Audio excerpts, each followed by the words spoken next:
Good morning. Good morning. It's a Good miracle, morning. a miracle that we're here. But here we are. AWS had some fun this morning. We'll get into that in a moment. But yeah, almost everything that I touched this morning seemed to just wither in front of me and gave me a It was shocking. your fault? Yeah, I hold myself responsible. No, definitely not my fault. In fact, I'm sure that many heads will roll, but let's talk about that in a moment. First of all, let's just welcome you. It is episode number 353 of This Week in WordPress. We do this every Monday, unless there's like a holiday or something like that. But the best way to make this show informative and interesting is firstly to invite some fabulous panelists, and I've done that. Here they are. But the second, Tim's just fading in and out there. The next thing to do is to get a load of people in the comments, and hopefully some of you will feel that you're able to comment and keep the show propelled and going forward. That'd be really nice. But let's go round the houses. You know who I am. I do WP builds. We'll talk about that in a minute. But first off, let's go there. Let's go to Michelle Frechette. How you doing, Michelle? I'm well, thank you. Good. You sound as if you've had a bit of a fun weekend with your larynx. We'll get to that in a moment. I'll do the. I'm not sick. I No, you're sound not sick. sick. I'm You not just sick. sound sick. Yeah. I'll do the bio. So here we go. Michelle Frechette is the executive director of Post Status. And in addition to the work there, Michelle is the podcast barista at WP Coffee Talk, co-founder of it's easy for me to say, underrepresented in tech. That's a long word. Creator of WP Speakers, WP Career Pages, and the co-founder of Sponsor Me WP. Also, Speed Network Online. She is an author, influencer, and frequent organizer and speaker at WordPress and tech events, and lives outside of Rochester, New York, where she likes to take pictures of nature. And the one URL which sums it all up is meetmichelle.online. So you can find out more about her there. You've got a funny voice because WordCamp. I went to WordCamp. Well, last Wednesday, Yep. I gave a keynote online at 11 o'clock in the morning for Women Tech Global. Then I got in my car, drove 5 hours to Ottawa for WordCamp Canada, where I gave a talk the next morning. Talked the whole time, and then I failed to mention that in the drive up, I sang at the top of my lungs. I love that there's a Broadway channel on Amazon Music. And so I also sang all the way home Saturday to keep myself awake. And so I have very little voice left as. Oh, I'm so sorry. Well, it sounds, Okay. despite the fact that it sounds a little bit different, it sounds full and, it doesn't sort of sound weak and feeble. So hopefully you'll be able to comment during this episode. Last through Appreciate the you whole being show, here. that would be good. Yeah. Just to check, Nathan, Michelle's voice never has sounded weak and feeble. No, that's what I mean. It doesn't sound it today, is what I'm trying to say. Yeah, did I say that Thank wrong? Okay, well, that's Tim Nash. Look, there he is making a comment over there. Hello, Tim. How are you doing? I'm all right. What will How are his you? background be in a moment or two? But Tim's background at the moment is green. It was very Halloween and scary earlier, but he's. I've got to say, yeah. Look, there you go. There it Got to is. say, the software that Tim's running is just the native Mac OS software. But look at that. Normally, there's like some sort of what's the word like fragmenting or something. There's something which gives it away, isn't there, when you do a background? But Like look how good haloing, that yeah. is. Look how clever that is. Just don't move. If he moves, especially if you don't move. I mean, there you can just about make out that that I've got a red chair behind me. If you didn't have headphones on, usually it's that little tiny bit in there which the software can't figure out. Yeah, look at that. Look at that. That is ridiculous. Anyway, that's what Mac OS can do for you. By the way, anybody feeling like they want to update to Mac OS Tahoe, don't bother. Just don't do it unless you don't want to connect to the internet ever again. I can tell you, I've done it on 2 machines, and they only work with VPNs now. So I'm connecting through a VPN. I've no idea why. Anyway, this is Tim. Tim always gives me a fun biography to read, and I haven't read this one through. So let's see what it goes like. Here we go. Oh, it's a Halloween reference one. I can see straight away. By the flicker of a monitor light, Tim prowls the... I'm going to read it in that kind of a voice, if that's all right. By the flicker of a monitor light, Tim prowls the shadows of the web, unearthing horror stories from hacked sites, ghostly plugins, and passwords long since dead. A WordPress security consultant by day and doom speaker by night. He's here to make your spine and server logs tingle. This Halloween, he'll be creeping into WPLDN on Thursday, the 30th of October. Oh, nice plug. Thank you. With a fresh batch of scary security stories sure to haunt every site owner's dreams. If you dare, step into his lair at timnash.co.uk. There you go. Wow. Yeah. Oh, Scary Oh, that's people. really good. your voice, too, Michelle, is perfect for that. That's a cackly laugh. That's great. Okay, so there's Tim. There's Tim. And you can obviously see somebody else joining us. It's Birgit Pauli-Haack. How you doing, Birgit? I'm good. But I also have this kind of a little bit horsey voice. It's coming from WordCamp Gdynia Okay. in Poland. But Tim was at that one, I believe, as well. Is that the Yes, one that you yeah, were we in? met. Yeah. Nice, Yes, nice. Yeah, Right, let's go pirate. for it. Let's do the bio. Oh, yours is very short, Birgit. Yeah. That's nice and straightforward. Birgit Pauli-Haack, curator of the Gutenberg Times. We'll show that in a minute. Host of the Gutenberg Changelog podcast, a developer advocate at Automatic, and core contributor for the WordPress open source project. So there you have our fine panel today. I said that was one half of the jigsaw puzzle. The other half is, of course, any comments that come through. I stream this thing to Twitch. I have no idea why. I just click a button in the platform and it goes to Twitch. But it's really clear that whenever there's a comment that comes in from Twitch, it's always bogus and spurious. So if you see a Twitch comment, panelists, just ignore it. They always are absolutely ridiculous. Courtney Robertson is joining us with some tea emojis. That's rather nice. Thanks for joining us indeed. Who else have we got? I've got somebody called Pupil5. Okay. Afternoon. Thank you for joining us. Really appreciate it. Imran Sadiq is joining us. When Canvas was down, is that Canvas? I felt the pain of Alderaan. Now, I'm not. Is that a reference to some movie or Star something? Wars. I was wondering if it was Star Wars. Okay. Got it. And Cameron Jones says good evening. He usually joins us from Australia. I expect that's what's happening at the moment. And then Pupil5 says, does anyone, so it's a question straight off the bat.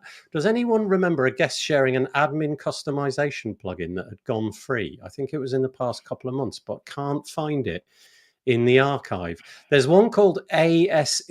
I'm not sure if it's free. It's called Admin Site Enhancements. I don't know if that's the one that you mean. It's pretty good, but I do think that's on Freemius. I don't know if there's a free version of that. So I don't know if that helps, but ASE, search for that, Admin Site Enhancements. That might get you somewhere. Do any of you three remember anything about that? Or no, you probably weren't on the show in question. A vague recollection, but yeah, this is nice of Michelle. Cameron says, Michelle isn't sick. She's sick as. Okay. I'm not cool enough to say things like that. So I guess fill in the blank. I'm too old. Elliot says, Thank you, hello. Hope all is well. Elliot, your plugins they've gone onto our Black Friday page. I just caught sight of those in a moment. So it's common. Apparently you've all got this problem. My voice is also rough after WordCamp. Hey! Because of a lot of chatting, says Courtney Robertson. Tammy says, afternoon. We're going to be featuring your Blocktober stuff in a bit, Tammy. Stick around.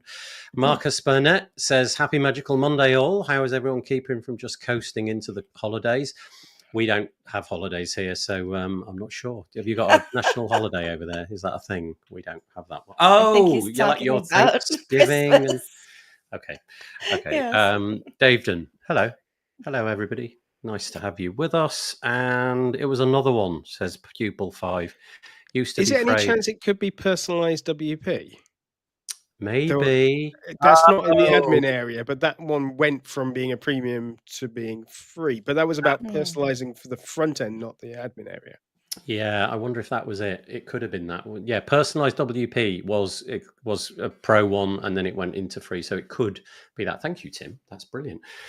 So keep the comments coming in. Very much appreciate it. Loving it. The next thing to say is that depending on where you are, this is probably the best place to send people. If you fancy sort of bolstering the show a little bit and attracting a bigger audience, feel free to send people here. wpbuilds.com/live. That would be lovely. wpbuilds.com/live. If you end up over there, the embedded video is from the platform itself, and there's a little chat box. It says live chat. You can use that if you like. But on the right-hand side, if you're on desktop, and below it, if you're on mobile, is a YouTube commenting widget. So if you've got a Google account and you're logged into that, then you can use that instead. Apart from that, I think it's probably just, time to get into the main content, WordPressy stuff.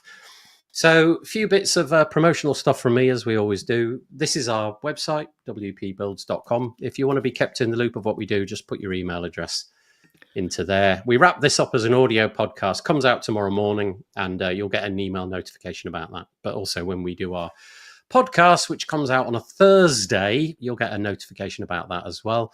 And this was the latest one. I chatted to Jonathan Bossinger, who's an automatician, whose name apparently I cannot spell. So I'm very sorry about that. It all went live and I completely bungled his name. So it was a quick fix. Except the URL has still got the incorrect spelling in it, because I think, probably best to keep that. But we talked about DevRel, the ongoing nature of WordPress education, and DevRel, role that he's slotting into. It's really interesting. You should go and check that out. And also, one thing to quickly mention is that we have our Black Friday page. In the run-up to Black Friday, there's a load of deals going around in the WordPress space. And we get people such as your good selves to, Elliot's just done it. If you go to this button here and click add a deal, then you will get to a form and you can add your deal for free, and we'll shove it in on this page.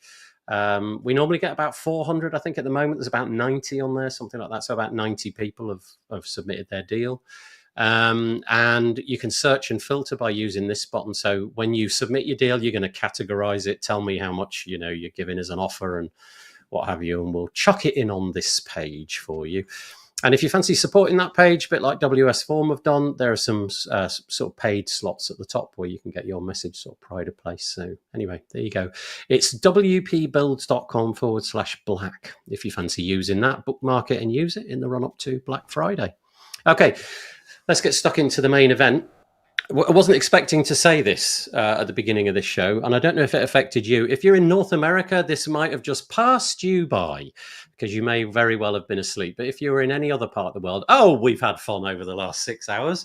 AWS went down. I think it was the Virginia center, and I'm not sure which bit of the Virginia center went down, but basically just absolutely masses went down. And I think it went down solidly for about 2.5, maybe 3 hours. And then there's the whole kind of rebuilding it all and things getting back up and running. I think by now, more or less everything is back up and running.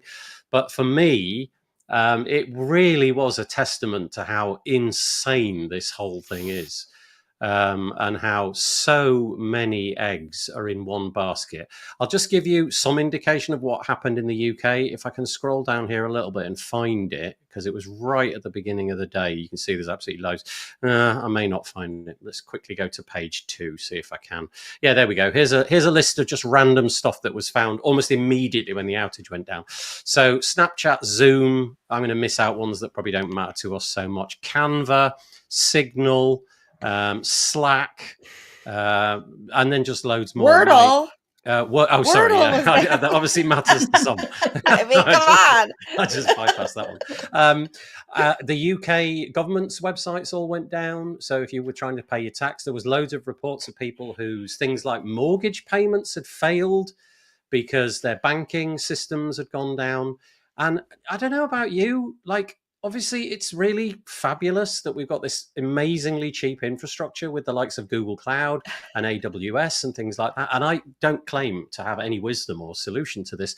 But when it goes wrong, like it did this morning, it prizes open how fragile this whole thing is. So I don't know if you've got anything you want to add to that, whether it affected you or anything like that, or do you just have an opinion about it? But it was a heck of a morning over here, that's for sure.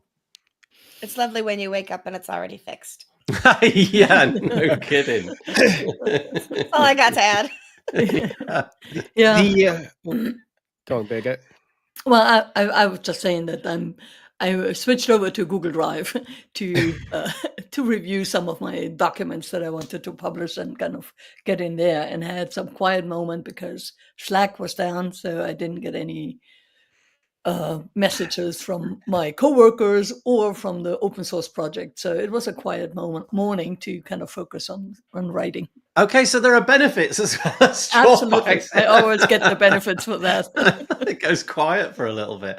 That's an interesting point. I hadn't really thought about that. I Yeah, always okay. celebrated when the phone I was a chef at a restaurant or a boss at the restaurant, and I was always happy when the phone system was not ringing the full morning. What a Oh, quiet moment. yeah. Quiet moment. Yeah, okay. Okay, Tim, you were going to say.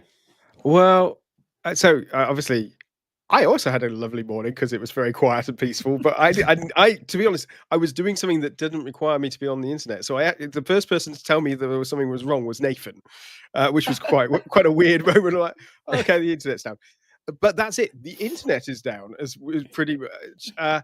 AWS East 1, which is the default location for everybody who ever goes and puts anything into AWS. When it goes down, a huge swathes of the web go down. The worrying things is when you start realizing that most of these sites weren't actually hosted in AWS East 1. Most of the core services, but they all relied on a subcomponent of a subcomponent of a subcomponent, which certainly was. For example, HMRC isn't based in that data center. HMRC is the government. Her Majesty's Revenue and Customs. Yeah. So the tax man in the UK, do not have their stuff in that data center. But somewhere in that big long chain, they rely on something that did, which shows you both how entangled the web is, but also how much we have come to rely on 3-4 big providers. Because when Cloudflare has a problem, huge swathes of the web go down. When AWS have a problem, huge swathes of the web go down. When Azure have a problem, email just ceases to function across the world, more or less. Weirdly, when Google have a problem, though, we all just can't search for cats anymore, and we carry on perfectly fine. In fact, probably positivity in the world increases when Google web searches go down. So maybe having Google wiped out is a good thing. But generally, if any of those 4 major components go, and there are other ones behind the scenes, things like Akamai, which is a big CDN provider, and ultimately all of this rests on just 3 major transit providers. So if somebody like Cogent or Hurricane Electric have issues, they can take down a third of the web in each go, because there are only 3 big major companies that do most of the transport at the underlying layers.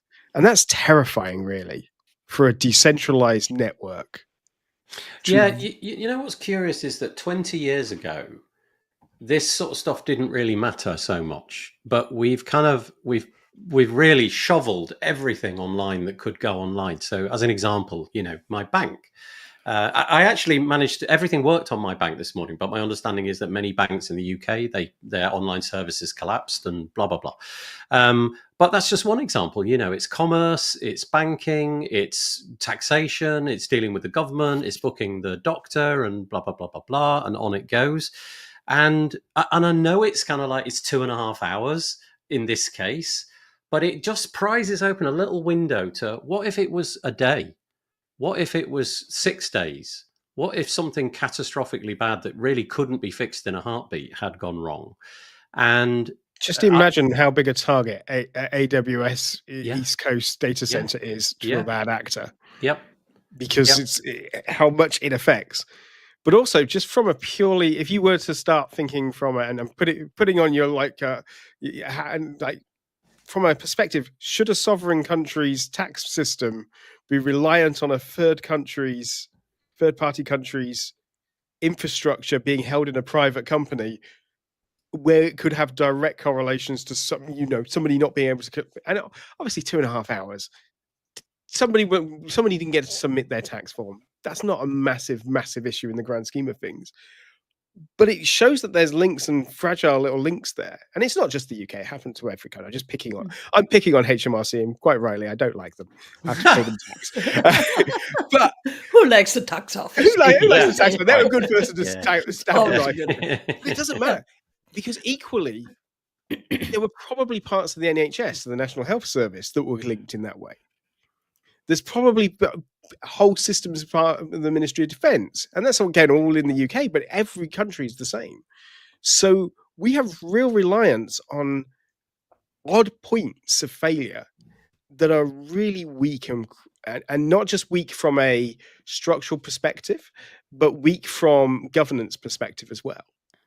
And we're all given, like, there's lots of data legislation telling you how your data is being handled, how this is being managed, but the reality is that's not how the web works, and the web is somewhat distributed, and your data is flying all over the place.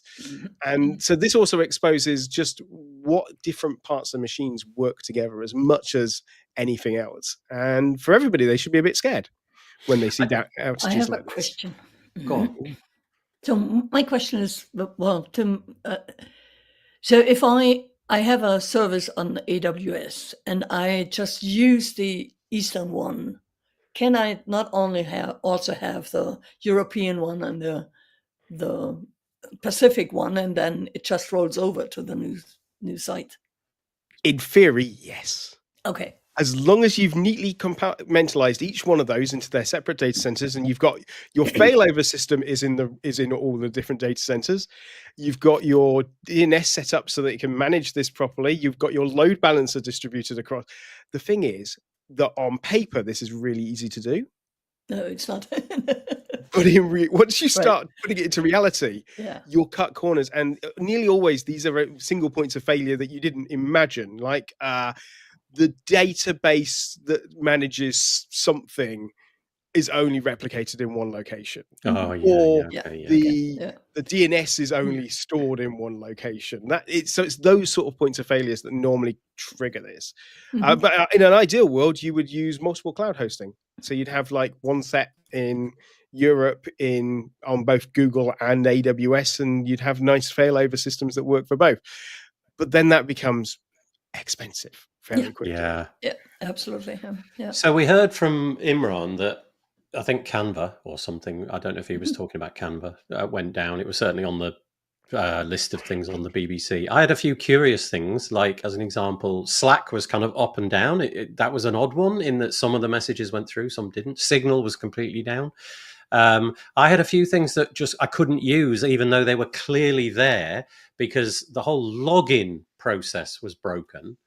So you could see that their core app was working. I'm thinking in this case of an audio editing app that I use. I was already logged in on one computer and I could function on that one. But if I went to this other one, the logging in process was broken. So in effect, it was broken if I had been logged out. And also something interesting, I don't know if there's anything in this, quite a few services seem to have logged me out over the last 6 hours as well. So, for example, I just went and watched a bit of TV and Netflix has kicked me out. And I've never been logged out of Netflix on the TV. So I don't know if there's any sort of weird stuff, vestiges of companies taking things really seriously and sort of blanket logging people out just in case, things like that. But 2.5 hours, whilst it's nothing, I imagine there's billions of dollars, maybe even more. I don't know, tens of billions of dollars in productivity, opportunity costs, and things that Amazon are going to have to face the music for. We'll see.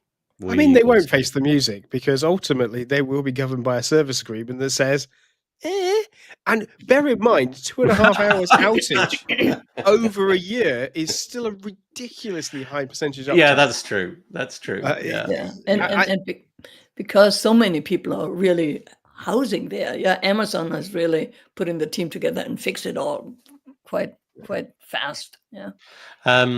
David makes the point that obviously AWS is the backbone for quite a lot. Yeah, agreed. Cameron says it broke GitHub Actions for him, which was very frustrating. Okay, oh gosh. Marcus says, is it bad? Marcus Bennett, is it bad that I'm jealous that I slept through it? I could have used a few hours of quiet time on a Monday afternoon. It seems like you had the best of both worlds. You ignored it and you got quiet time. What could be more quiet than sleeping? But I get the point. You'd have liked to have been awake at the time when you couldn't actually. What Marcus doesn't say is, did he wake up to having loads of alerts being humbled to his phone because he succeeded? Because that's what happened for me when everything came back online. All of a sudden, all the alerts that had failed to get through, that had been cached and queued up somewhere, started piling through into various alert channels. Oh, so it impacted things like alerting. So alerting for things like downtime of things was that's because the downtime monitors were on AWS as well, so they just started bouncing their way back through, which but that meant I had clients who had no idea that there was an issue, then came and were starting to contact me. So I know that my inbox is now filling up several hours later with questions about what was going on. Is everything okay? Do I need to do anything? Yeah, right. That's right. Yeah, that's turn so on the bad. news. That's so bad that your downtime detector was down. That's great. That's like a metal detector that detects itself. It's really bad. Okay, so a couple of other things. Courtney says, when AWS or Cloudflare seem like the backbone we all rely on. I don't know if that followed a particular comment. Not sure. John Overall joining us. Hello. WP plugins from A to Z, as you say. It's micro dependencies architecture that's the problem. Yeah, I guess that's what you were saying a moment ago, Tim. Daveton says soon WP builds will become one of the major players on the web as well. I've been trying for like a whole decade. I've failed until now. I'm not sure Nathan wants to be responsible. I do. No, can you imagine of the internet? Oh Lord, nothing would ever work. Amber Hines just says hi, hello. And can James, we just say, well, you're saying hello to Amber, that WP Accessibility Day was a huge success. Thanks to Amber and the whole team, everybody behind it. Huge group of volunteers, organizers, amazing speakers. So kudos to everybody over there. Do you know, Michelle, that's absolutely fascinating because we always mention things in the run-up. Like we mentioned WP Accessibility Day multiple times, but we never go back and sort of say, well done for a job well done. So thank you for doing that. The 24-hour event and by all accounts, a complete success. So hello, Amber, and congratulations to you and the team. James says hello, and then weird internet mystery. Let's ask Tim Nash. Which one is that? Which weird internet mystery are you talking about? Okay, I believe the AWS thing. Oh, I see. Okay, got it. Thank you. Right. How quickly you forget, Nathan. I'm so bad. And then this just came in. Look, we need to sing. No singing. Nathan, I turned 57 last week. Oh, happy birthday! No singing. Yeah, she did say no singing. We're good. Okay. Oh, I was enjoying that. And she's gone. No, she's gone. She's gonna have a little cry. Apparently, it was lovely, and everybody was absolutely so kind and helpful to me up in Canada. So thank you. Anyway, we're glad that we're making it special. And we're glad that you are joining us. Happy birthday. And let's hope your voice comes back. Maybe during this, you never know. Lovely. We invite the people on the panel to bring a few bits and pieces with them, if they so choose. And Tim has brought a few articles this week, if I can get them to load. There we go. The first one is, as you can see, if you're watching, the quarterly WordPress Threat Intelligence Report from WordFence, right up Tim's street. Tell us why we need to know about this, Tim. So all of them sort of like major security plugins players do these things, and some variant, whether it's quarterly, annually, etc. We featured MailerPress's annual one, which survey like a few months ago. Yeah. And PatchStack's turn. This one that's WordFence's turn. I'll be honest, and anybody who goes to read this article, WordFence does take this as very much as part of their marketing strategy, not necessarily part of their reporting strategy. So it is very heavy on the marketing and very heavy on the sales pitch. However, hiding amongst all of that was a couple of really interesting things that I sort of was like, that makes no sense. And if you scroll down, there we go. This bit? Yep, that bit. They're claiming the total vulnerabilities published from inside their database is down 32.4% from the previous quarter in terms of new vulnerabilities published. So a total of 1,857 in the quarter that's just gone, and they were saying it was more like 2.3 thousand or something on the. That's interesting. Do you not believe that? Or and then they're talking about that their WAF attacks have blocked nearly 23.4% previous attacks than the previous quarter. Now, PatchStack less than 3 months ago, maybe even 2 months ago, published their report, which highlighted a huge increase. So I'm like, oh, well, now we have two competing arguments. Are web vulnerabilities being detected down or up?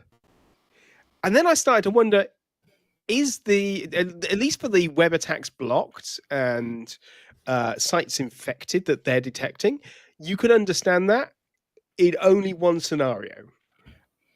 Generally, looking at the trends across the internet, and everybody else but WordFence is saying that this is attacks are on the increase. We've got more problems. And then it just dawned on me that the reason they're seeing so many lower WAF attacks against their WAFs and sites infected is, are we seeing that they've had nearly a 23% drop in plugin installs in the last quarter?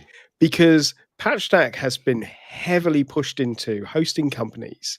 They've really been pushing alongside, along with several other security vendors have been coming into this space. And are we actually seeing, through this report, WordFence tentatively saying we're losing market share here? Now, I don't know that for a fact. It could well be a mix of things, but I found that their statistics and they're being in stark contrast with so many other players to be really interesting. Further down, they talk about password and brute forcing and how that is on the increase, which I also found interesting. That does map with everybody else. I think it's quite a bit further down.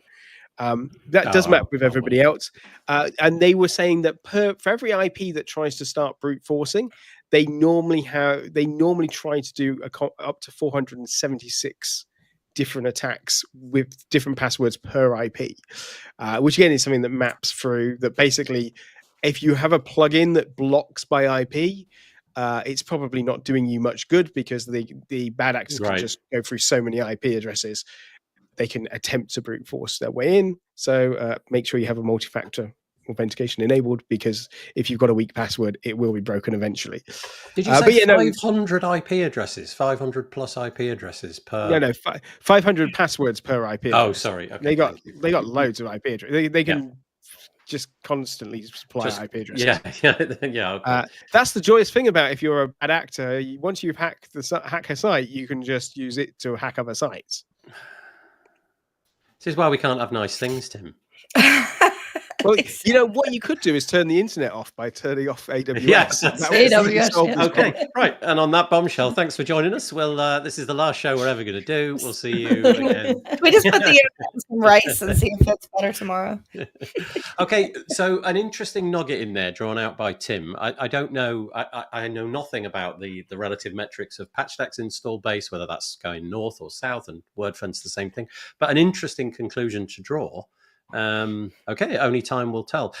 From somebody who doesn't frequent the WordPress security space that much, I can tell you that PatchStack gets in my face more often than WordFence did. If you'd roll the clock back sort of 5-8 years, obviously PatchStack didn't exist. We had WebArcs, and it was sort of small at that point and growing.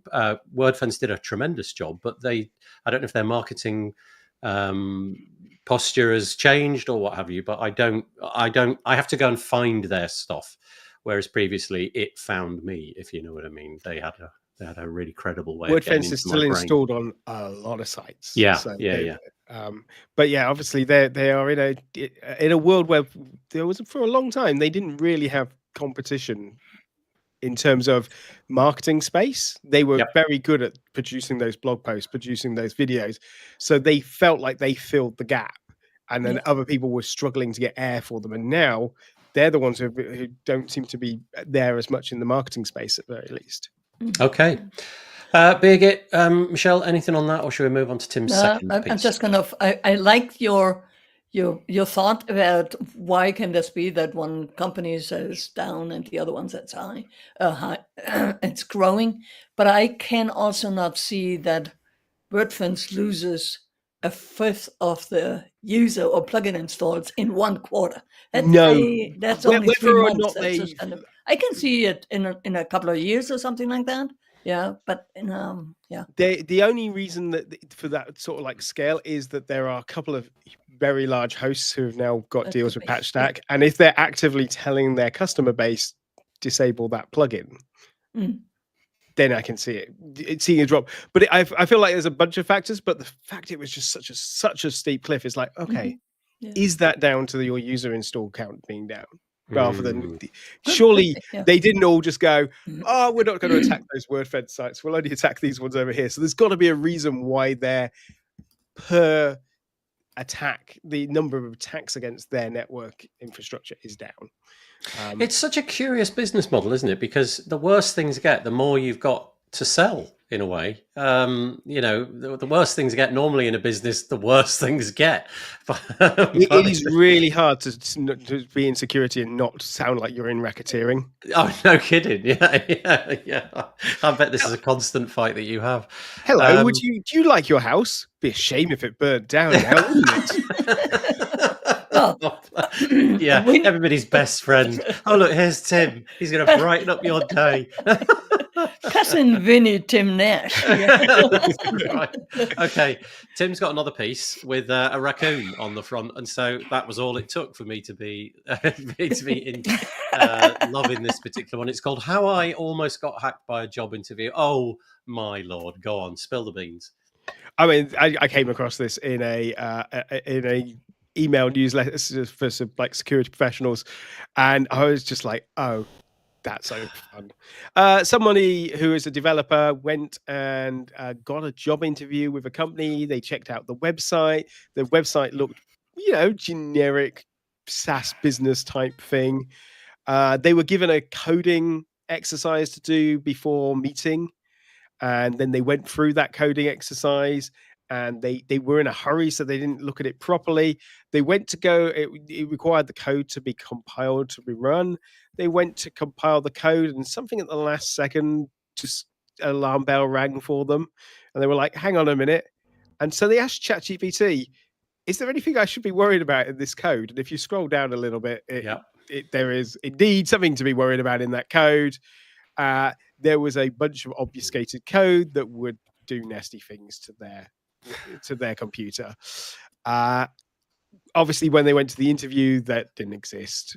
And it was an attempt to gain access to their systems through what looked like a legit job exercise for developers. So I mean, it's like a full-on new low, that, isn't it? You actually get somebody normally you get hacked and you don't know anything about the perpetrator. You certainly haven't invested time into the perpetrator. But in this case, they've managed to sort of hook you with an email. They've used up your valuable time. You think something good is going to come with this. And then it turns out that all the while they were just using you in order to get whatever was in that little payload there. Man, that's just brutal. Anyway, so just watch out if you see a raccoon. There's your that's what you've got to watch out for. They stoop to many lows, and this is a new one. That, by the way, was on the David Dodder. I don't know if that's how you pronounce it. David Dodder. It'll be in the show notes tomorrow because I'm not sure how to pronounce it.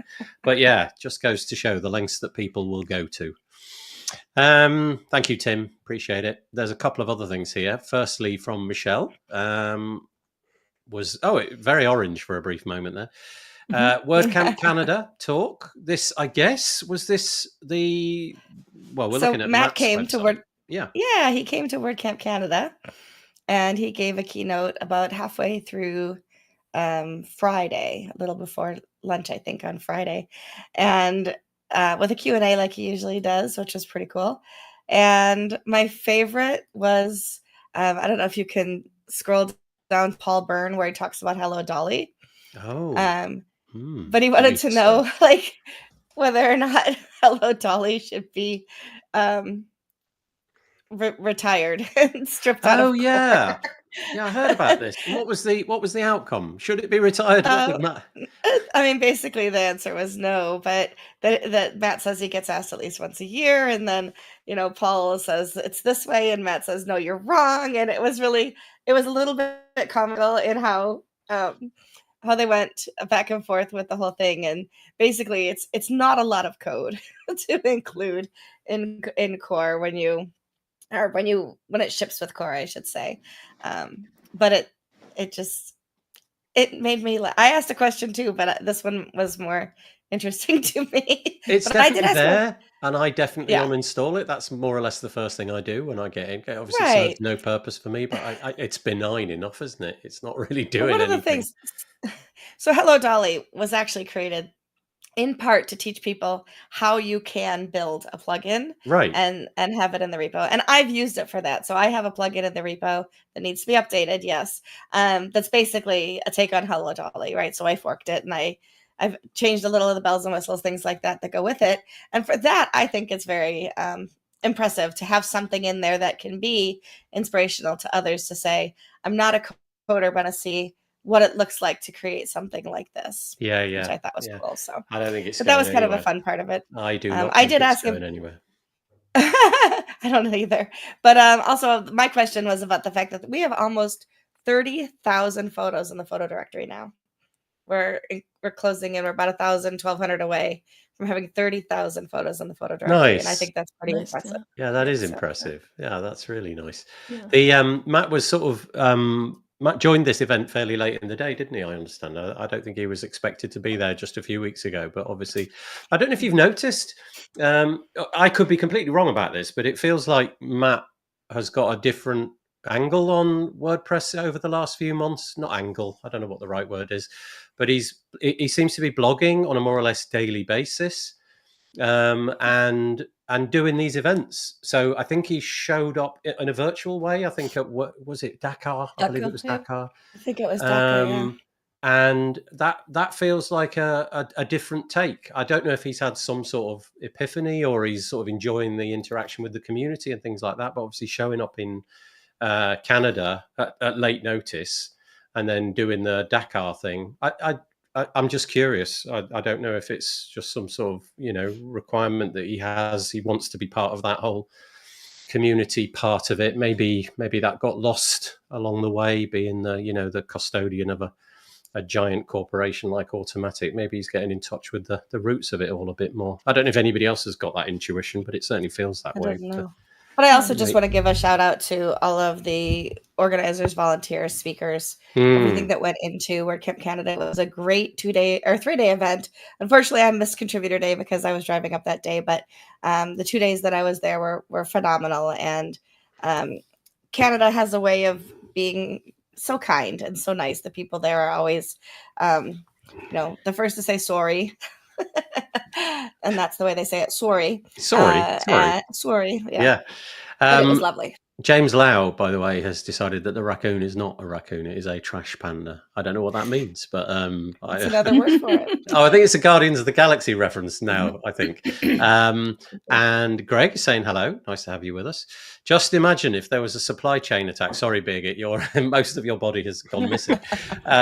Just imagine if there was a supply chain attack on Hello Dolly, like we've seen in the past year or so. Was that a thing? Did that happen? I have no memory. Not on Hello Dolly, but we've had supply chain attacks in the past. Oh, I see. Where things have been where a bad actor has gained access.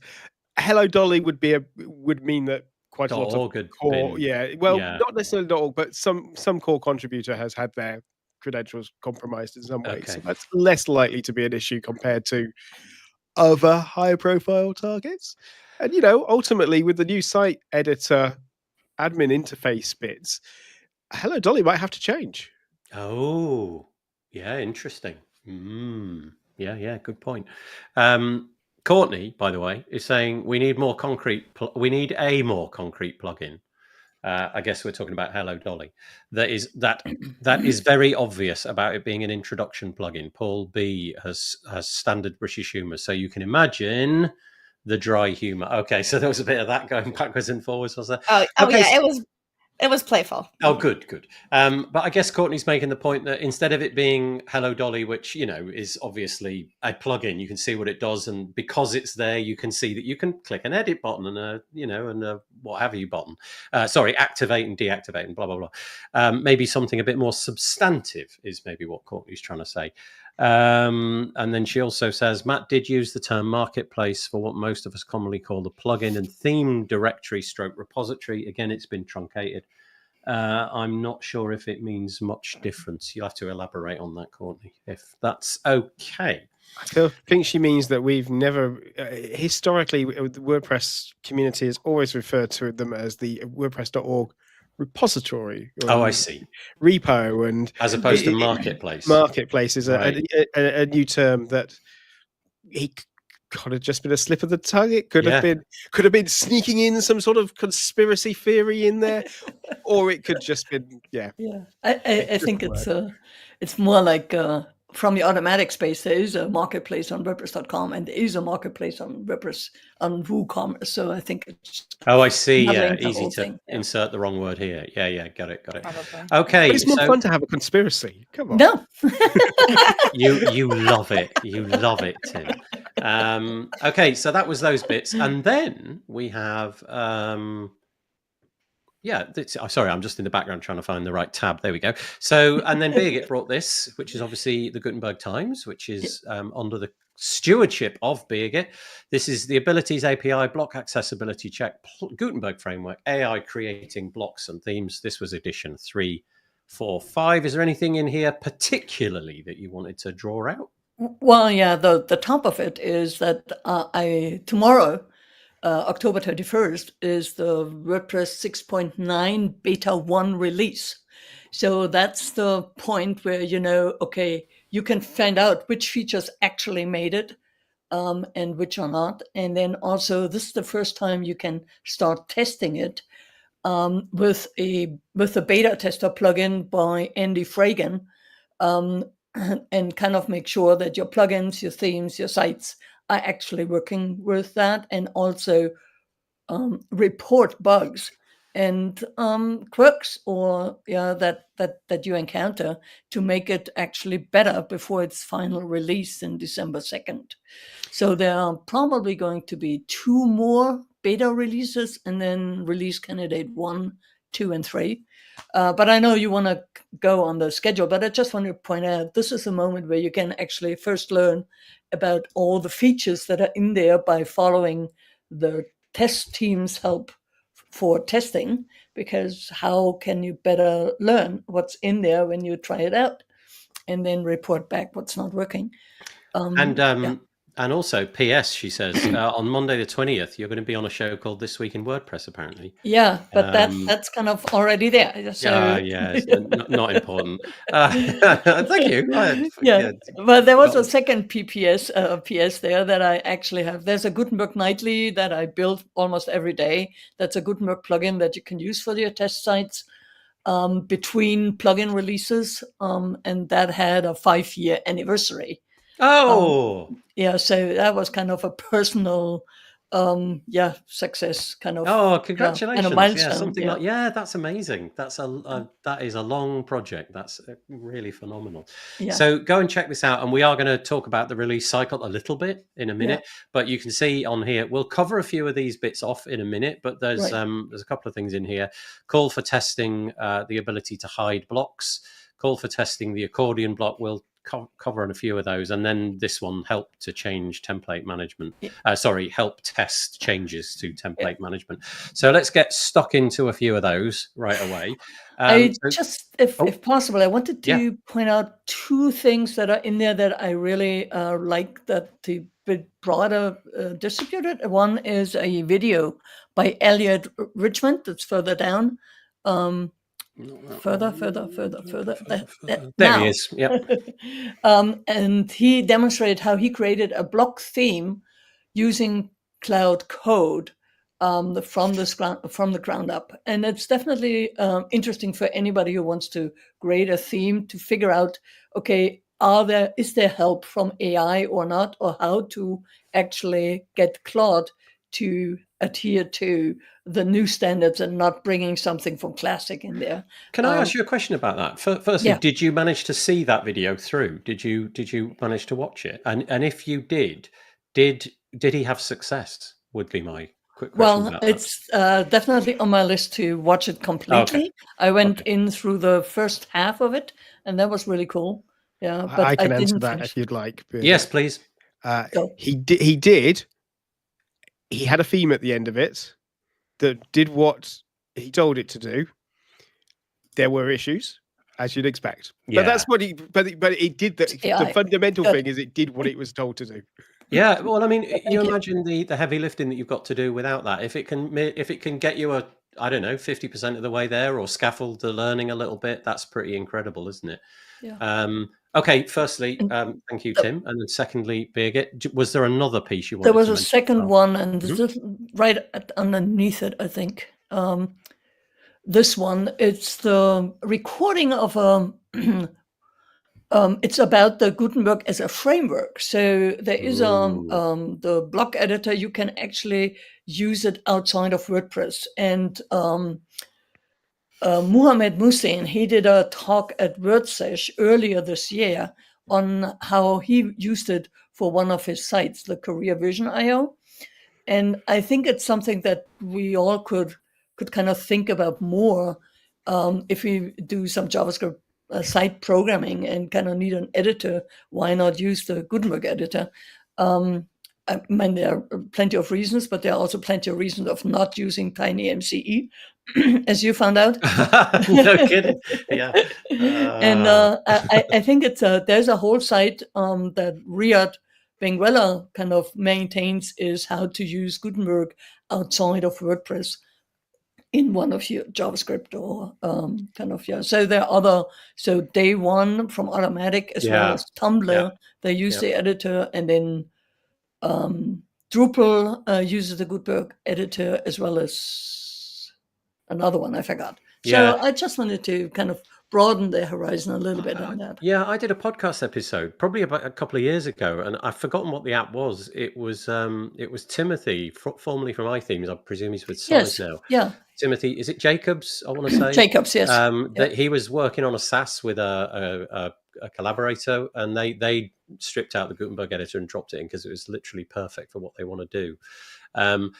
Just not really the same thing, but I was this morning when Descript came back up after the Amazon stuff had gone away. I was editing a podcast episode with a guy called Seth Rubenstein. He works for the Pew Research Foundation, and he honestly, please listen to that episode. It's so interesting what he's talking about the interactivity API, block bits and block bindings, and all of these fantastically clever things that I had to tease out of him because I couldn't understand most of what he was saying. So it was a real deep dive with me constantly saying, hang on, is that how it works? But it was really interesting and kind of leans a little bit into this, like basically web apps inside of blocks. Really fascinating stuff. Anyway, I kind of lost the thread there. Before you skip over, maybe Birgit can answer this. Are block bits actually coming? No. Oh. Not yet. They're working on it, and it's no. I'm waiting for it for about 2 years now. To be fair to Shortcut 2.0. Yeah, to be fair to Seth, he does make that point. He makes the point that they are on the bleeding edge, and he doesn't have any realistic expectation, but they are using what was already there. And I didn't even know what they were, so he had to explain it to me. So that was kind of interesting, but I won't try and explain it because I probably can't do it justice. But definitely worth listening. That'll come out on the Tavern later in the week. Okay, so that was the Gutenberg Times number 345. So let's move into some of this stuff. No, of course, you're very welcome. Thank you. So the WordPress 6.9 release party schedule is here, and Birgit was just touching on those points. So Tuesday 21st, as was just mentioned, beta 1. 1 week later, beta 2, and on we go. A week after that, beta 3. Release candidate 1 early November, and then by the time we get to very, very beginning of December, if all things have been equal, then we should get to this general release on the 2nd of December. Let's have some fingers crossed. Anyway, this is available on make.wordpress.org. Obviously, if you're a plugin theme developer, or I don't know, something where that would be important, then now's the time to go look at it. What's new in Gutenberg? There's a couple of things. Birgit will probably be able to help us out on this. So we've got the block visibility controls. I think that was just mentioned. Was that this hiding and showing bits and pieces? Did this drop? Was this a Nick Diego plugin that got kind of ported, or was it something like that? Well, it was inspired. Inspired, but the approach to having something that's already existed and pull it into core is you start from scratch and kind of build it up, and kind of it's just the other plugin is more the aspiration as not the beginning, because if it's in core, you need to build it a little bit differently, and you also need to make sure it works with the other things. Yeah, I actually used Nick's plugin this weekend, and I was kind of surprised by just how many conditions there were. I thought it'd just be, I don't know, viewport size or user agent or whatever, but there's absolutely loads. There's so much in there. But yeah, so anyway, sorry, getting back to this article, there's that there. So block visibility controls, it says you can now hide blocks directly in the editor. They won't be displayed on the front end. This marks the first UI for block visibility, paving the way for more granular control in the future, and then probably leaning into some of the ideas that Nick had, all these different conditions. Block comment improvement. So this is the idea, think Google Docs, but for WordPress, where you can make a comment on a block level. So some improvements have been better messaging when no related block exists. So I presume that's just a message coming back saying, this comment can't be found or something like that. Full highlighting for the reference block, improved comment thread and UI polish, simplified code and better performance. And then this is, I think, great. I love the idea of this coming into core. Accordion and time to read blocks. What more can we say? They are exactly what you'd expect them to be. And then obviously, the typical change log and all of the different bits and pieces, which we can't possibly go into, but they're the top 3 items. So that's hopefully coming in Gutenberg 21.8, or rather did, because that was October the 8th. Does anybody want to add anything to that, or should we move on? Isn't it? Go on. Go on, Tom. I was just going to say, isn't it great? I'm already starting to go, right, that's in. That's 2 plugins I might not need to use anymore. Yeah. I'm really looking forward to when we have the visibility, the next, because I'm right in thinking the current version is there's not really many conditional options for the visibility. That's the word. No. There's none. But I'm looking forward for the next one where we can start maybe having some of the conditionals put in, and maybe even the one after where we can expand and be able to have plugins can take control. Plugins can leverage it and go further. Because that's the thing that Nick's plugin doesn't do at the moment. That's like, Nick's plugin's amazing, until you go, but I want it to be conditional based on my silly little need. Yeah, and it's like, it's not expandable. What is core? There's potential we can get some filters into that. It's going to be amazing. That's what they're looking for. Yeah, I just wanted to make one comment about the block comments. That feature has been, because it amongst contributors as well as users and content creators, it has created a lot of confusion with the other commenting. So this block comments are now called notes. Okay. So it's a little shorter and it's a little bit more totally different from the.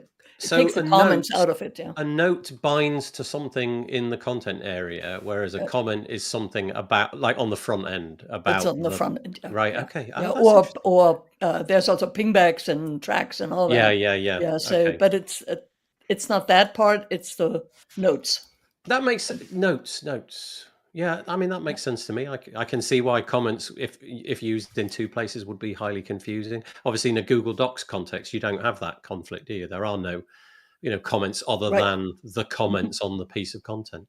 Exactly. But I just wanted to point that out. No, whoever is kind of following up the next publication is that, where did block comments go? Well, it's notes. Notes. Now. Okay, that's good to know. Does that translate well into other languages? Notes. The word notes. Yeah. Okay. I'm going to tell you I don't have a clue, because I only speak English, so I have no idea. If you're in the comments and you speak some other language, would the word notes work for you? Let's see if anybody's got Yeah. let's see if anybody's got a comment on that. That felt A note on that. Yeah, very good. A Yeah, note on thank that. you. Yeah, Very good. yeah. Well picked up. Yeah. Well, You it works picked in up- German, so that's Okay. the language I know. Would it work? Yeah, it works in German. Okay. It's Notizen. Yeah. Okay. So. All right. Let's move on very quickly. Let's go to here. So Jonathan Bossinger, who I mentioned earlier, he has a piece today all about the wishing to test the changes to template management. If you're on a block-based theme, then you'll know that you can kind of manage all your templates inside the UI. And I don't know, you want to make a new one, that's fairly straightforward. If you want to amend an old one, you click, change things, save it, and you're away, and it's great. However, there are some constraints around that. And so that, as with everything in WordPress, there's some ideas up for grabs. And so it says key changes. I'll just read it out because it'll make the most sense. Template management, allow multiple templates with the same active slug, and introduces the ability to switch between them, setting one as active. So at the moment, I don't know, let's say your single template, which would go for all of your single posts, you got one, and you can't have an alternative one. Whereas in this scenario, you'd be able to say, I want several, and now I want this one to be active. So that's kind of cool. I think that's really cool. Theme template control. Users can now disable theme templates except the essential ones. Can you not do that at the moment? Do you have to delete them if you don't want them to exist? Okay, that's interesting. And a new UI adds active templates and custom templates views in the site editor. So you can see the ones that are being used and the ones that presumably are not being used.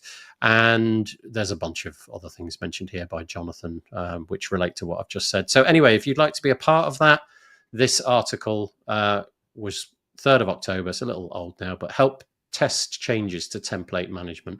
Anybody got anything on that before I move on? Just to check, is this what's coming into the current version that's going into the beta? Maybe. Or is this future planned? Well, it's the 3rd of October, so I don't know. Maybe Birgit can help us out with that. You muted Birgit. Yeah, I'm sorry. Yes, this comes to 6.9. It will be in the beta one. And there will be bug fixes because some of it is a little on the edges. Whatever you find, report it, because Ella, who drove that feature, Ella Van Dorp, she really was pointing out that she was spending a lot of time on backwards compatibility. So if you find things that don't work from your current theme now with the theme management, make sure you file a bug report on that so it can be fixed before it's released. Thank you. Okay. You're welcome. Absolutely. It's brilliant though, that interface, but there is a bit of a learning curve. And so having extra options, I think, for disabling and enabling and multiple things for the same piece of content is kind of neat. So Jonathan would like your help with that. And then the last one is the call for testing. We mentioned it a moment ago, the accordion block. It's obvious what it is. I'm sure, well, I say it's obvious. Hopefully it's obvious. You basically get a button, which is basically a title, and then you get some hidden content. So far, the kludge for most people, if they were just using core blocks, was using the details block or, downloading a third-party one. But now we're going to have a core accordion block, which I presume you can stack and, have various different options. But it needs testing so that you can see if it fits your needs. And this piece was 6th of October. It's called Call for Testing on the Accordion block. So there. And especially if you are interested in accessibility, let's make sure that works for accessibility as well. Yeah, interesting. Yeah, good point. I've used a bunch of third-party services, and essentially it looks exactly the same. I'm showing something on the screen at the moment. You've got a title and another title, and you just keep adding them in, and then the content goes inside of those. And presumably you can nest blocks inside the accordions and yada, yada, yada, and on it goes. Okay, so that'll be fine when that drops. Actually, it's kind of curious to me that never dropped in core until just now. I've used a suite called Generate Blocks, and I don't know if you've heard of that one, but it's by the makers of Generate Press. And ever since it launched, it had 5 different blocks. It had a text block, a container block, an image block, and an accordion block, which was kind of interesting that right from the get-go, they thought that was important enough to be part of their core thing. There might have been one or two more, but the accordion was right in at the beginning. So it's kind of nice that core functionality is coming. Because I use generate blocks principally for the accordion block. Yep. The tabs block. Oh, tabs. That's newer, isn't it? That one. It is. Yeah. And then for their dynamic data, which is effectively block bits. Block bits is going to be. That's right, because you can append things and prepend things and just create like a string of. I hadn't thought about it like that, but that's it, isn't it? It's like, I don't know, in one sentence you could have 6 different pieces of information being sucked in dynamically. That's a much better description of block bits than I would have thought. So yeah, okay, yeah, I get it. That makes perfect sense. Thank you. So there we go. Right. Anybody got anything else to say about those? I just want to say tabs is coming soon. It was in the works, and it was, but it didn't make it quite into the beta out of experiments. So it's there are others as well. The table of contents, has been in the plugin, Gutenberg plugin for ages, but it never made it into core because it had accessibility issues, it had some feature issues, and it was a little bit architected that didn't quite match the quality. I'd say it like that. But it also lost a little bit momentum over the last 3 years, I guess. It's kind of interesting what you were saying there, Tim. So like one of the key features of your use of generate blocks was the accordion, obviously block bits, this other dynamic data thing. But now that that's in core, we are kind of getting to the point where there's going to be feature parity for a lot of these things. The block bits thing is, as you've described, is still a way off, but the accordion, maybe tabs. Matthias Ventura, who's the spark of Gutenberg, had kind of an epiphany at one point where he said, okay, so theme developers want to create all the styling for all the HTML that's available, but they are not in core. So it's always hard for a theme developer to style towards a plugin and not knowing if it's in there or not. Right, and right. That changes that you need certain level of blocks in core so the theme can offer more features. And that was the accordion block, that was the table of content block, there's the tabs block, also time to read. Those are all things that a theme developer would need into the query block and all that. So I think that was, he wrote I'm not sure how fast I find it, but he had a discussion on new blocks on GitHub. Yes. I remember that where he laid out the reasoning for the change of saying, okay, all the extensions are just plugin territory. It was kind of coming from a different angle. And now kind of thinking from theme area, it really needs, most of it needs to be in core. Yeah, I think there was about 15 or 20 different blocks that were mentioned, and some of the ones that we've just talked about. I mean, probably not the most technically difficult things to pull off either, you would imagine. A tabs block and an accordion block is kind of, nice to have in core. You say that, but then go back to Michelle's comment about making sure we're testing for accessibility. Right. Yeah, okay. Yeah. If you want to do this without JavaScript, it becomes a lot of fun. Yeah, and you're not doing that for 50,000 or for 100,000 people. You're doing it for 500 million. So websites. So it needs a bit of more testing. Also kind of interesting with the sort of modern CSS that's coming along, where a lot of the heavy lifting is going to be done by what CSS can do, and some interesting innovations in browsers and what they can do themselves as well. Anyway, that's a complete aside. Right, let's move on. Just to quickly say, I had a podcast interview this week with the incredibly bright Weston Router. I always want to say his name differently, but Weston Router, where he talked me through how WordPress on a sort of core level is tackling performance.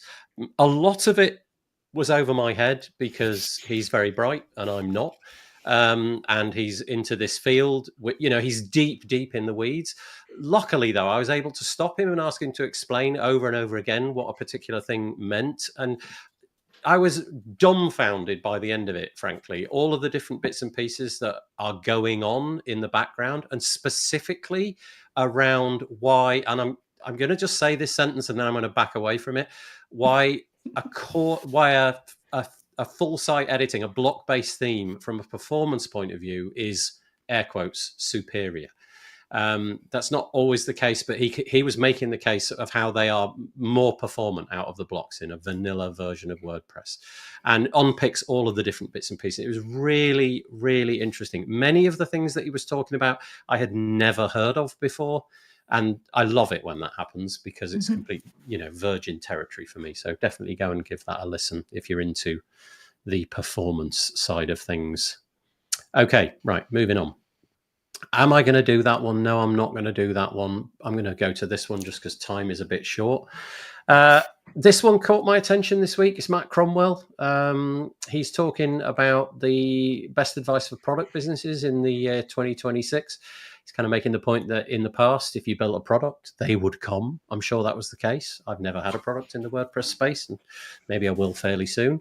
But maybe, Tim's shaking it, not even like 14 years ago or something? I was very unfortunate. I probably ran one of the very first commercial WordPress plugins as a plugin company. So I ran a company called Coding Futures, early 2000. It started in 2008, 2009, and we sold one of the very first commercial plugins. And I can tell you now that what happens if you just try to ram as many features in as possible, and they will come. They will, but so will your competition, who then have money and can spend it on marketing. And then you don't have a plugin anymore, and you go and be sad in a corner. This is what you drove you to security.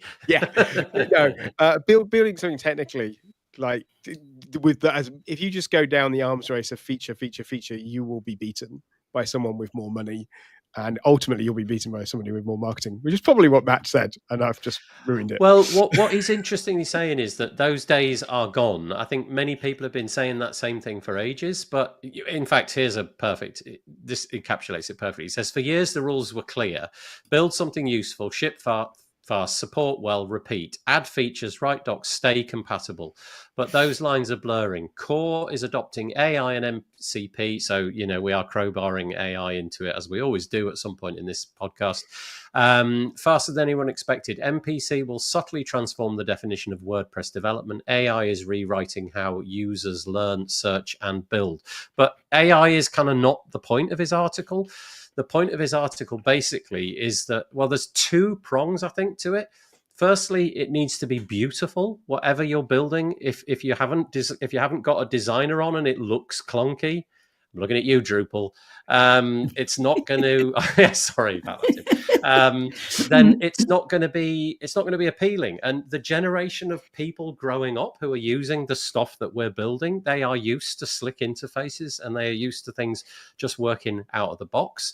And also, the whole feature thing is not the point anymore. You basically have to get it so that they understand it from the get-go. They drop into it, and they're immediately able to gain value out of it. And if that means that they've got to go through 60 menus, think of a typical, like something big, like an SEO plugin, where there's 50 menus. Each menu's got like 18 options. Most of them you don't understand. That's hard, right? It's difficult to get to grips with all of that. And he's saying, make it so that people can get value out of it right out of the box. And he draws the comparison with Elementor, and how they kind of essentially made it such that, you press a few buttons and you've got a page right in front of your eyes. You didn't need to understand how it was built. Forget the accessibility bit, forget the bloat on the code. We'll just put all of that to one side. From a user's point of view, it became incredibly compelling because you'd click a few buttons and you'd have a page. And if you didn't like bits of it, you'd delete them and insert another rival bit that might do the same job. And I think it's a really interesting point of view. And hopefully, all things being equal, I'm going to get Matt on the podcast to explain it to us. But anyway, if anybody's got... I wonder if it's different depending on who our target audience is at any particular point in time. So, for example, if I'm selling to somebody who's building their own website, whether it's a small business or company or whatever, I think that the way we show and the market to them and how it looks and the functions that they're looking for might be different than if we're selling to an agency or, you know, somehow like that, because I think, I hate the word insiders, but people who've been part of WordPress for a long time, I think approach things a little bit differently than those who are perhaps building their first website or maintaining a website for one or two businesses. I just think it might be a little bit different. So I don't know. Yeah, that is an interesting point.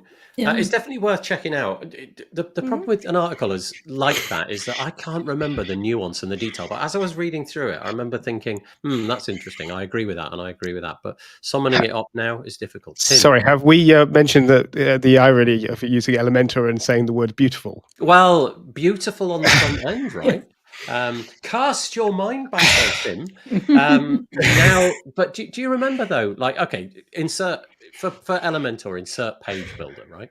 That capacity to just click on I don't know, you insert a row and it's pre-built for you, and it kind of basically does what you want it to do. It might not be exactly what you want. That is essentially why I moved over to WordPress. I was actually using Drupal, and there wasn't a page builder experience, and I really thought it was super cool for the longest period of time, because it enabled somebody without design skills like me to put something half decent on a page, and most of my clients were basically happy with it, or at least they pretended to be. But yeah, go and read it, check it out. My best advice for WordPress product businesses in 2026. And on that point, Tammy, wrong comment. It just popped up when I was about to press it. Functional, not beautiful. She said, I say that a designer pretty doesn't cut it. Yeah, it was one of two strands in the article. It's got to be pretty and kind of useful out of the box, not one or the other. So anyway, go check it out. A page builder by default isn't beautiful. No. I feel I'm backing myself into a corner here. I'm going to stop. Okay, go and check that piece out. Anybody want to comment before we move on?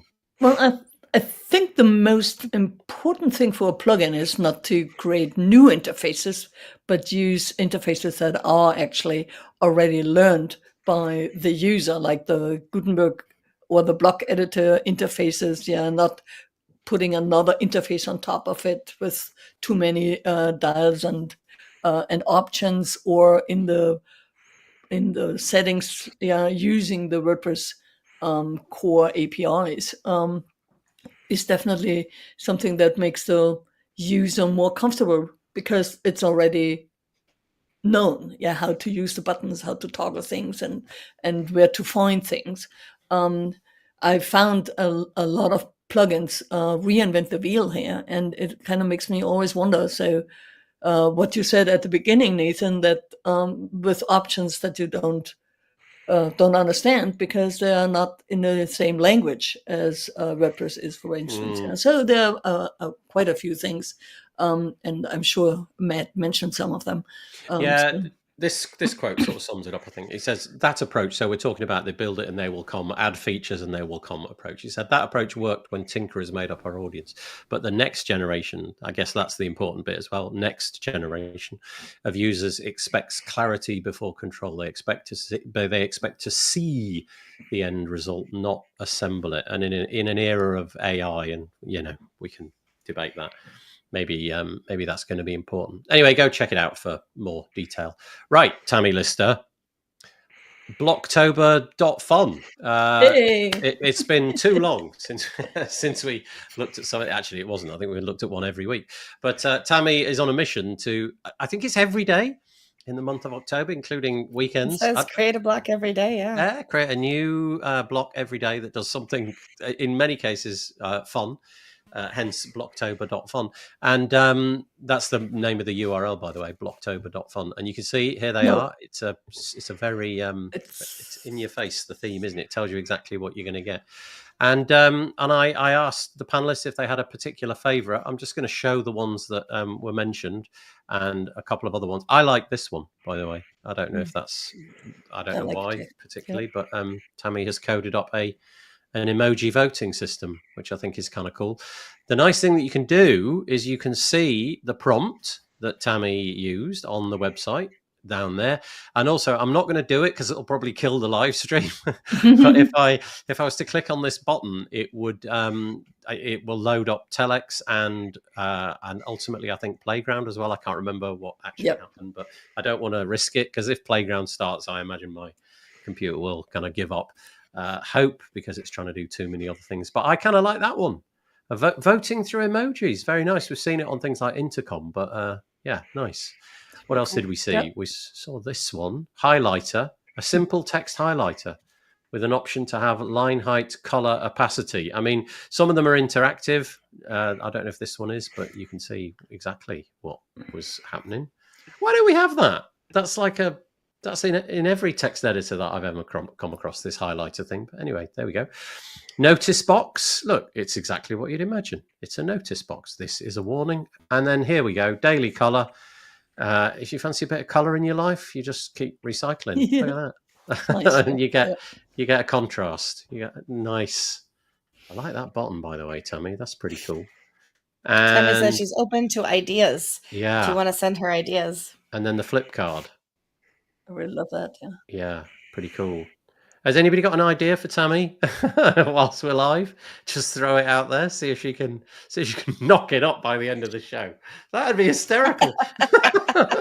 An interesting idea for that. I'm not even sure Telex can do it. So would be having a speech so that you could have your blog post or whatever read out to you. Those style blocks. So you've got a block with little audio that would just take the audio in. Oh yeah, that's so. What, it converts the text into speech, and then you've got like a little play icon to play it. Mhm. Yeah, that's kind of. Now, I feel like I may have just added a layer of complexity than perhaps the Telex can actually do at the moment, but be interested to see if it can be done. I'm just trying to think if Tammy. I know it's silly.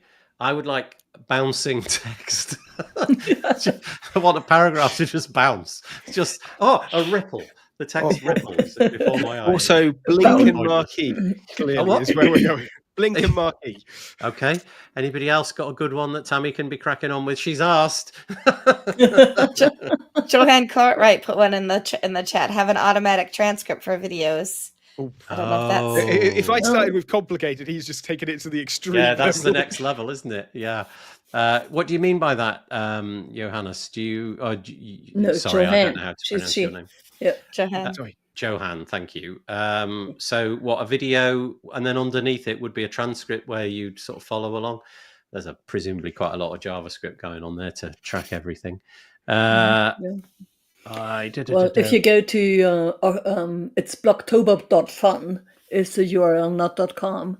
I think is it. Yeah. And I think I was in there the first week, and Tammy started with an ASCII Tetris game, and that where my afternoon went. It was just great fun to go back to Tetris. Yeah. I think that it should be possible to have one at Christmas where it replaces every image on your website with just Santa. Every single. I think I would like to do it a little bit more specific. So every face of Trump is going to be replaced with something else. Oh, and look at that! Look at this. The accessibility thing is this is Joe Dolson. He recently took over the custodianship of Able Player, which is a video player with accessibility chops. Accessibility is the core of it, and you can already do that inside of Able Player, says Amber. Nice. So yeah, that is great. Nice. I'll see if by the end of the show, Tammy, I can come up with some more fruity ones. But yeah, if you could build a platform inside of WordPress so I can do these live shows, that'd be kind of cool. But I think maybe do we know if Able Player is got blocks? Because I for some reason I thought it wasn't part of WordPress. It was. No, it's not. It's standalone. Let's just quickly do it. Let's just have a look. Able Player. I didn't put a space in there. You'll notice I'm sporting Kaggy as my search engine of choice. Is this it? Is this the actual thing? That doesn't look like it. Contributing. Let's see. Not sure. That doesn't look like what I remember. Yeah, this is it. ableplayer.github.io. What was your question, Tim? Whether it was actually a WordPressy type thing, but this looks like it is just pure, a straight up embed. Yeah, I think he is got I speak to Joe fairly recently. We do this sort of accessibility show once every few months. I have a memory that one of his roadmap things is to have a block for that. So we will see. There we go. Okay, that's October. Maybe that is Tammy's block. There you go. Able player block. There, Tammy. That's the good one. There you go. An able player block. Can we have that, please? That's I think that's it. You've done it. Oh my goodness! I've just looked at the time. We've got 4 minutes left. Oh Lord! Right. Okay. In which case, I'm just going to Time flies. Yeah. Jeez. I'm just going to rifle through these. So, firstly, if you're curious, so I really would have liked to have had more time on this one. So, this is Poodle Press, aka Jamie Marsland. He wrote an article.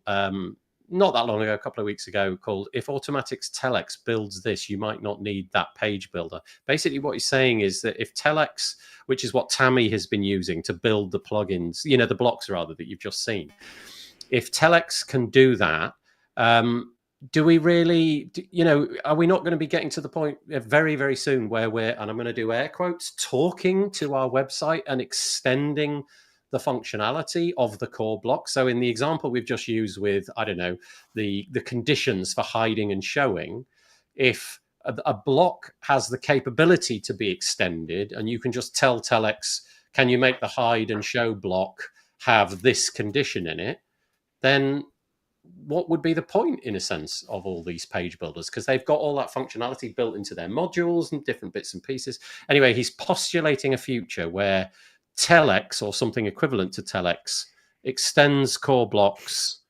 Well, I guess extends any block, really. And then maybe the icing on the cake there would be like a directory of people's already successfully submitted, tried and tested adaptations to core blocks. It's kind of an interesting idea.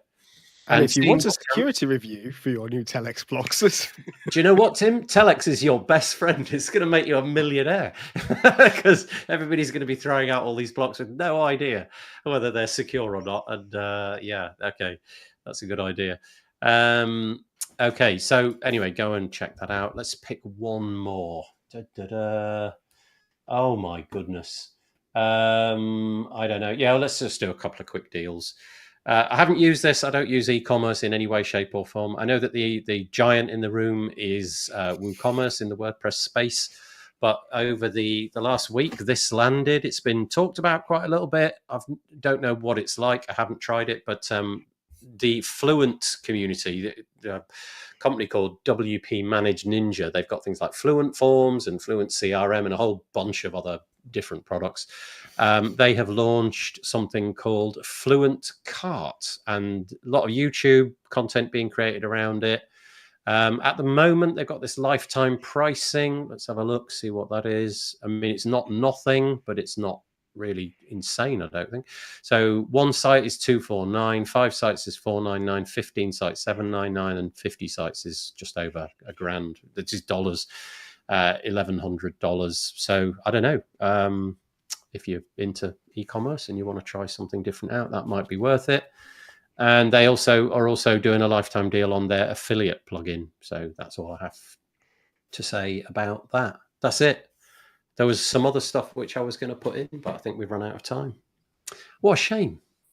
Was there anything in that little lot that I missed out that you really wanted to get to, panelists, or are we okay? I'm good. Good. We're all good. Okay, I thought you'd say that. That's very kind.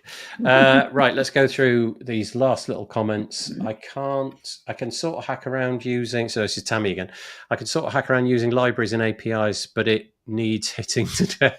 I want to see a picture of you hitting an API. I'd love to see what that looks like. Go on, Tim, you were going to say something. No. Okay. I was just mentally imagining Tammy hitting an API. Yeah, I want to see that. Able Player has a plugin which uses shortcodes for now. Oh, so there is a plugin. Okay, we can use a shortcode to drop it in. Okay, presumably you can configure different things. Amber, back again. Yes, we use the plugin with shortcodes to load our podcast episodes.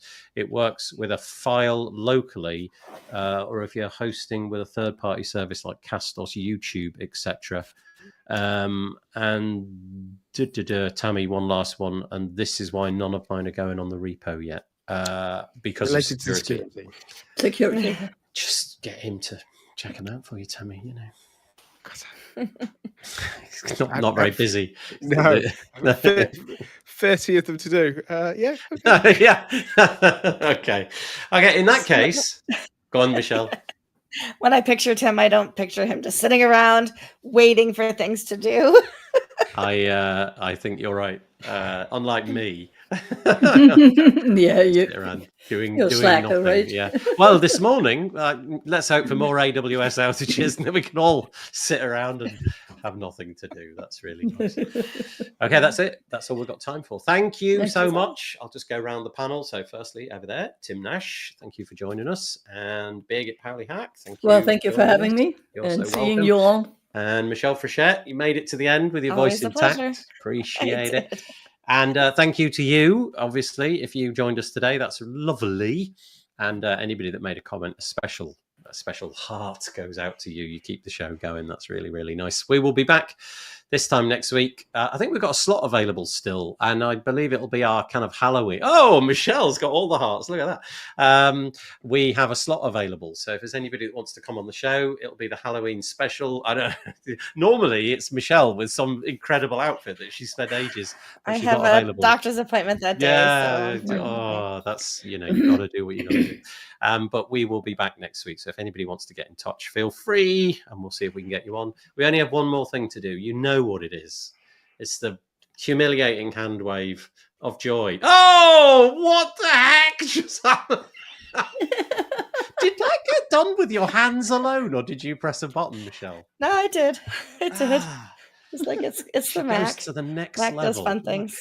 That. Right. Okay. I don't get those. I don't get those. You have to enable it. If you go to the little screen icon on your Mac, you know, in the bar at the top, there's like a little video icon somewhere. It's usually in green. I think you click on that, and there we go. Yeah, there it goes. Oh, I disabled it because I found it really annoying. Okay. But anyway, there we go. Yay! Yay! You see, now you two. I'm teachable. Yeah. And now we all do this, and we get. Now I'm the odd one out. Okay, you three do that. Let's see what happens. No, it's not working. No, not working. It's not working for Tim either. No. No. Oh, well. No, never mind. Only Michelle. You loaded some custom things in there. On that bombshell. I wish I knew how to do that.